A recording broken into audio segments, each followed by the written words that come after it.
안녕하세요. 차원이 다른 부동산 콘텐츠 대왕부동산TV의 최동식입니다. 오늘 소개해드릴 영상은 4월 7일 국토부에서 발표한 공공재건축 후보지 5곳입니다. 정부에서 발표한 주택 공급 대책별 정비사업을 한번 보면요. 8.4 공급 대책에서 공공재개발과 공공재건축, 2.4 공급 대책에서 도심 공공주택 복합사업, 공공직접시행 재개발, 공공직접시행 재건축, 소규모 재건축, 소규모 재개발, 비슷비슷한 용어의 정비사업들로 인해서 여러분들이 많이 혼돈스러울 수 있습니다. 이 중에서 오늘의 주제는 8.4 공급대책에서 발표한 공공재건축에서 그 후보지 5곳 선정에 대한 내용입니다. 시작하기 전에 구독과 좋아요 버튼 꾹 눌러주세요. 4월 7일 날 발표한 보도자료 내용입니다. 이 공공재건축 선도사업 후보지 5곳을 선정했다고 합니다. 이것은 작년에 발표한 서울 권역 등 수도권 주택공급 확대 방안 8.4 대책이었죠. 여기에 따라서 도입한 공공재건축 선도사업 후보지 5개 단지를 결정한 내용입니다. 그렇다면 8.4 공급대책에서 어떤 내용을 발표했는지 한번 볼까요? 이 세 번째 내용입니다. 정비사업 공공성 강화해서 총 7만 호를 공급하겠다고 했고, 그 중에서 공공참여형 고밀 재건축 도입에 5만 호, 공공재개발 활성화에 2만 호, 합해서 총 7만 호를 공급하겠다고 작년 8.4 대책 때 발표했었죠. 이 중에서 공공재건축의 5만 호, 여기에 대한 내용입니다. 이번 선도사업 후보지는 이 공공재건축 사전 컨설팅 공모에 참여해서 사전 컨설팅 결과를 회신한 7개 단지 중에서 사업성 개선 효과가 있고 주민 동의를 최소 10% 이상 기이 확보한 5개 단지를 선정했다고 합니다.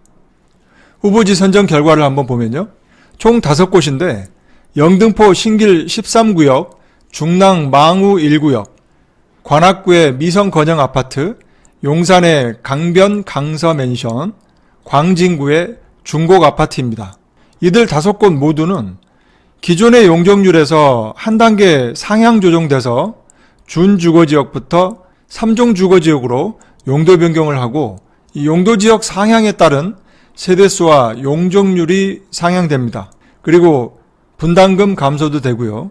이 담당은 SH와 LH가 한다고 합니다. 그래서 총 5곳의 이 기존 세대수는 1503세대였는데요. 신규로 공급하게 되면 2232세대이고 순증 세대수는 729세대입니다. 그래서 5만 가구 중에 2232세대는 약 4% 정도 된다 이 얘기입니다. 2025년도까지 5만 가구인데요. 과연 순조롭게 잘 진행이 될지 여기에는 미지수입니다. 잘 되겠지라고 하는 이 편안한 마음보다는 잘 안 될 것 같다라고 하는 솔직히 불안한 마음이 더 듭니다. 이 공공재건축 사업지 확정 계획안은 이렇게 된다고 합니다. 먼저 4월 7일 날 이 후보지를 발표했었죠. 거기에 따라서 5월 달까지 심층 컨설팅을 해서 이 정비 계획안을 수립을 하고요. 그리고 10월 달 정도까지 주민 동의를 받겠다고 합니다. 이 주민 동의는 LH나 SH가 단독 시행을 하게 되면 토지 등 소유자의 3분의 2 이상의 동의가 있어야 되고요. 조합과 LH 또는 조합과 SH 이렇게 공동 시행을 하게 되면 조합원의 2분의 1 이상의 동의가 있어야 된다고 합니다. 그래서 이 공공재건축 사업에서 가장 중요한 부분이 바로 이 동의율입니다. 과연 토지 등 소유자들이, 조합원들이 얼마만큼 호응을 하고 동의를 할지, 거기에 따라서 이 사업이 적극적으로 잘 추진이 될지 안 될지가 판가름 나기 때문입니다. 그래서 주민 동의가 잘 이루어진다고 하면 사업 시행자를 지정하고 정비 계획을 확정하는 겁니다. 일단 이 계획상으로만 보면 별 문제가 없을 것 같은데요. 막상 동의를 받는 과정에서 항상 탈이 나게 되어 있습니다. 이번에 선정된 후보지 5곳 말고도 일반 재건축 단지들 보면요. 사업을 진행해 가는 데 있어서 동의율이 결정적일 때가 많습니다. 자, 그렇다면 선정된 후보지 각각에 대해서 어떻게 되어 있는지 한번 보겠습니다. 먼저 신길 13구역 후보지 사례입니다. 이 위치는 7호선 신풍역과 아주 근접되어 있는 곳입니다. 이 현재 세대수는 233세대 정도 되고요. 용적률은 124%입니다. 그리고 3종 일반 주거지역인데 이곳을 준주거지역으로 종상향을 통해서 세대수를 461세대, 용적률은 379%로 올리게 되면 조합원이 납부해야 할 추가 분담금 감소율이 85% 정도라고 합니다.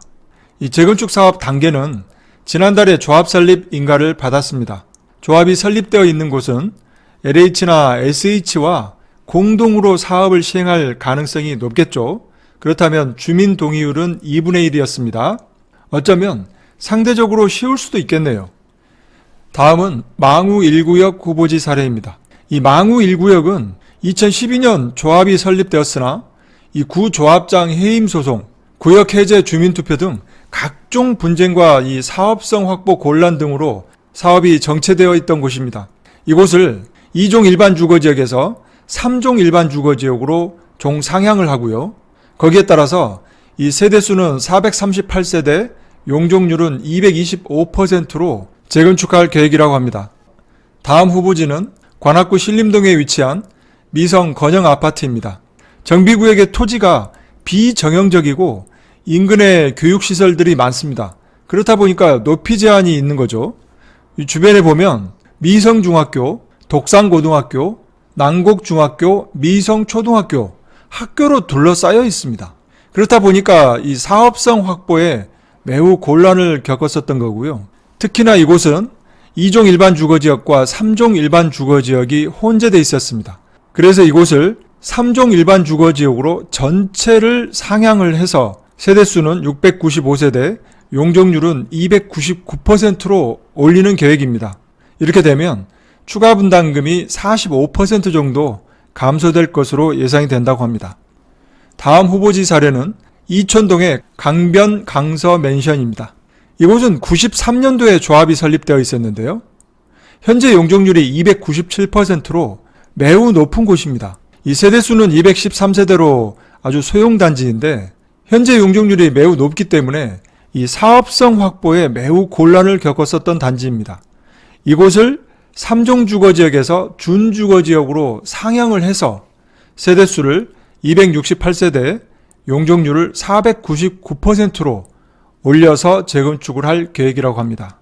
이렇게 되면 어느 정도는 사업성 확보가 될 것으로 보이기 때문에 사업 진행에 있어서는 이 장기 정체를 마치고 물꼬가 트일 것으로 예상이 됩니다. 다음 사례는 중곡동의 중곡아파트입니다.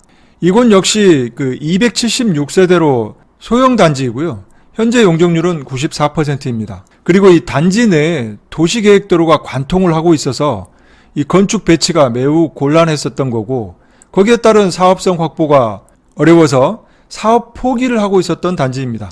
근데 이곳을 3종 일반 주거지역으로 상향을 해서 세대수는 370세대, 용적률은 300%로 올려서 추가 분담금을 11% 정도 감소시킬 계획이라고 합니다. 지금까지 총 5군데 후보지에 대해서 간략하게 말씀을 드렸는데요. 이 5곳 모두의 공통점은 소형 단지입니다. 그리고 사업성 확보가 어려워서 거의 사업을 포기하고 있었던 그런 곳을 공공이 나서서 재건축을 진행하려고 하는 그런 곳입니다. 앞으로 이 공공 재건축 사업이 얼마만큼의 속도로 주민 동의를 받아서 사업이 진행될지가 가장 큰 관건입니다.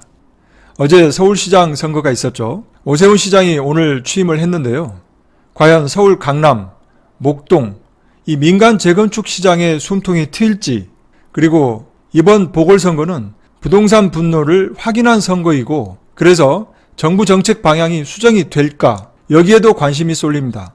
오세훈 시장 과연 서울 부동산 시장을 불장으로 몰고 가나 이게 또 하나의 걱정거리이고요. 성남 민심을 확인한 선거에 따라서 정부의 부동산 정책이 클릭 조정이 이루어질지 여기에도 관심이 많아 보입니다.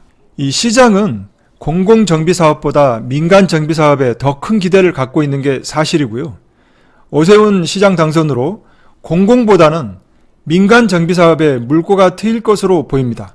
일시적으로 가격 상승은 있을 수 있겠습니다.